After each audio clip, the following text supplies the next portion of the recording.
Premier budget fédéral, là, on a en réaction Caroline Cody qui préside Gouvernance au féminin, une organisation qui est vouée à l'avancement des femmes dans les postes de décision.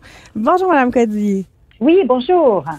Bonjour Madame Cody. Écoutez, on voulait vous parler parce que on sait que vous vous êtes donné comme mission de faire la promotion des femmes dans les postes de décision. Et cette semaine, Chrystia Freeland, première femme ministre des Finances au Canada, a déposé son premier budget. On se disait que ça n'avait pas assez on n'en avait pas assez parlé du fait que on a marqué l'histoire cette semaine et on voulait vous entendre là-dessus. Qu'est-ce que vous en avez pensé?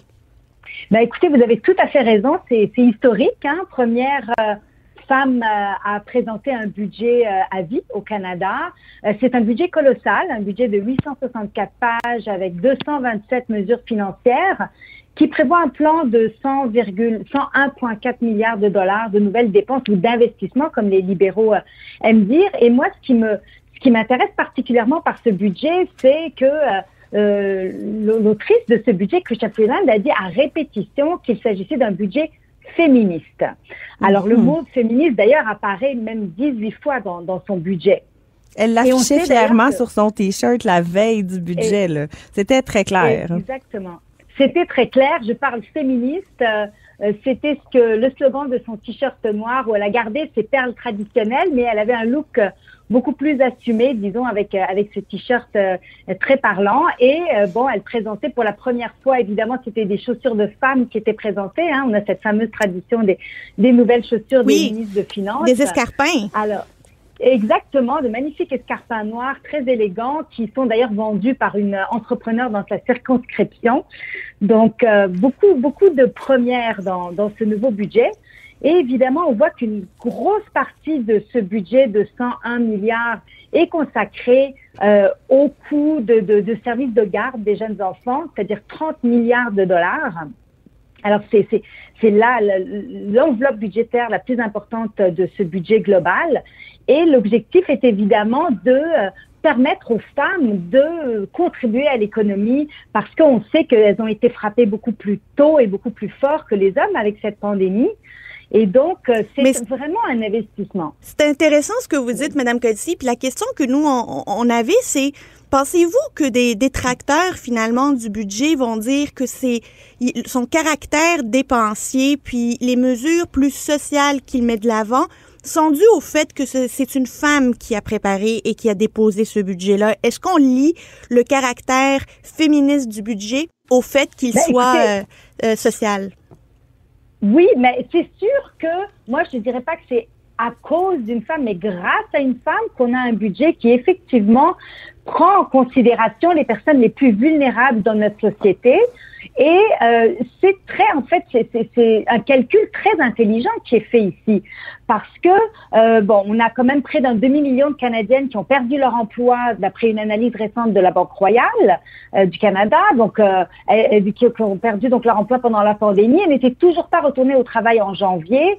On sait que aussi on a eu une chute de près de 30% du nombre de femmes qui gagnent moins de 800 $ par semaine au niveau de l'emploi.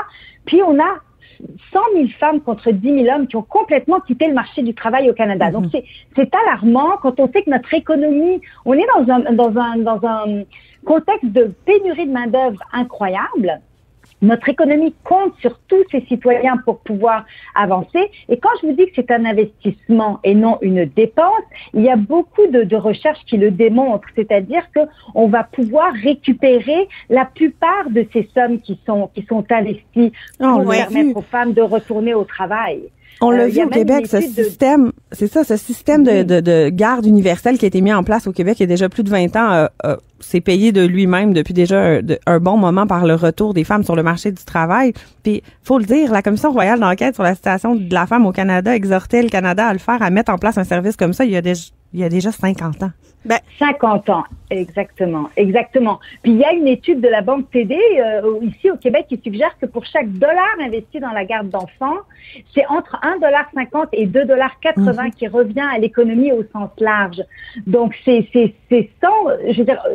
preuve est dans le pudding. Ici au Québec, on a déjà 2 décennies 2 décennies de ce genre de programme-là, parce qu'une famille au Québec dépense 181 $ par mois en service de garde. Oui, c'est énorme. 9 fois moins qu'en Ontario. En Ontario, on parle de 1578 $ par mois. Donc, vous voyez, la différence est énorme. Et le taux d'activité des femmes au Québec est un des plus importants au monde, pas au pays, au monde. Et ça, c'est grâce aux mesures qu'on a mis en place collectivement pour pouvoir les mettre dans les meilleures dispositions d'être dans la population active. Mais Madame Coty, je m'en voudrais de pas vous poser une question, vous qui voulez que les femmes accèdent à des postes décisionnels, à où finalement elles sont que très peu. Qu'est-ce que vous pensez de Éric Duhaime cette semaine qui a dit que pas nécessairement la parité là en politique là c'est finalement de la poudre aux yeux, puis on n'a pas besoin de ça, puis qui va pas mettre d'efforts à avoir parmi ces candidats des femmes parce que c'est pas si nécessaire que ça. Qu'est-ce que vous auriez envie de lui répondre? Ben écoutez, d'abord, franchement, d'entendre des propos pareils en 2021, ça donne l'urticaire. C'est vraiment se dire, mais est-ce que réellement, toutes les études qui démontrent depuis des lustres, que ce soit des McKinsey et compagnie, des Mercer ou autres, qui démontrent clairement l'impact positif de la présence des femmes dans les organes décisionnels sur la performance économique des entreprises.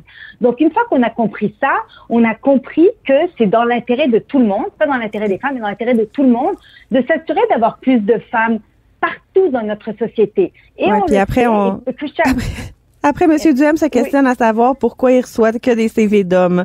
Moi, j'ai une petite réponse pour lui. Exactement. C'est un très bon point quand on a des propos comme ça. Est-ce que ça vous donne envie, vous, d'aller poser votre candidature auprès de Éric Duhaime? Clairement, non. Et puis, ce chapitre elle nous démontre jusqu'à quel point la présence de femmes en politique a un impact positif pour toutes les femmes, parce que forcément, elle le dit elle-même, elle dit « Je vous promets qu'on va travailler là-dessus, je vous le promets en tant que ministre des Finances et je vous le promets en tant que mère qui travaille. » Donc, elle sait ce que c'est, elle connaît, elle comprend. Absolument. Mais Madame Coty, on vous remercie, on vous souhaite une excellente journée. Merci d'avoir été avec nous. Ça a été une joie, merci, bonne journée.